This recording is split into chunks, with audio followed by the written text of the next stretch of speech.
नमस्कार, मैं Dishansh Srivastava comic word के audio story segment horror diaries में आपका स्वागत करता हूँ। आप सुन रहे हैं कहानी दहशत। तो चलिए सुनते हैं इसका 10वां भाग। अजिंक्य कौन है वो और मेरी बेटी से उसकी क्या दुश्मनी है? परेश का इन सब बातों से क्या लेना देना है? ये सारा मामला परेश के अतीत से ही जुड़ा हुआ है अशोक। दरअसल शादी से पहले परेश का एक लड़की के साथ प्रेम संबंध था, लेकिन अपनी माँ के कहने पर उसने उस लड़की को छोड़कर मालिनी से शादी कर ली।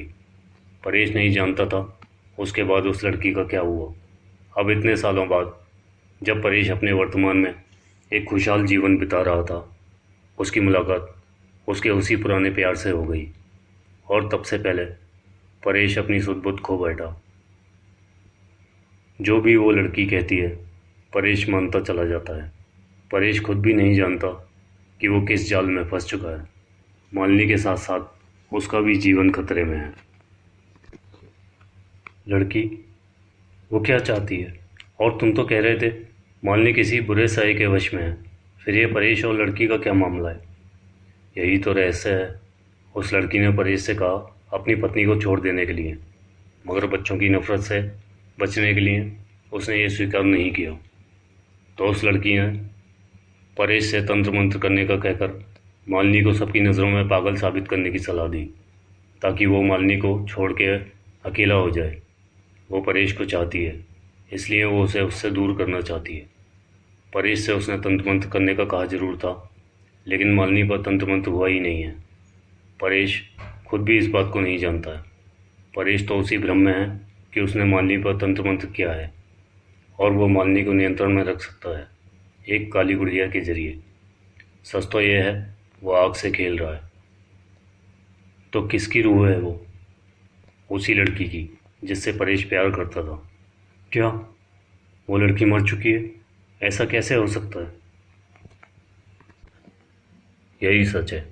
दरअसल जब परेश ने मालिनी से शादी की और ये बात उस लड़की को पता लगी, तो उसने अपने ही घर में खुद को आग लगा के आत्महत्या कर ली। मरते समय यह अधूरी इच्छा रह जाने के कारण उसकी रूह को मुक्ति नहीं मिली। वो उसी घर में कैद होकर रह गई। उसकी रूह परेश के इंतज़ार में थी और उसका इंतज़ार तब ख़त्म हो गया जब परेश कुछ महीनों पहले उसे ढूंढते हुए उसके घर पहुंच गया। उसने वहां से उसकी एक तस्वीर साथ ले आया।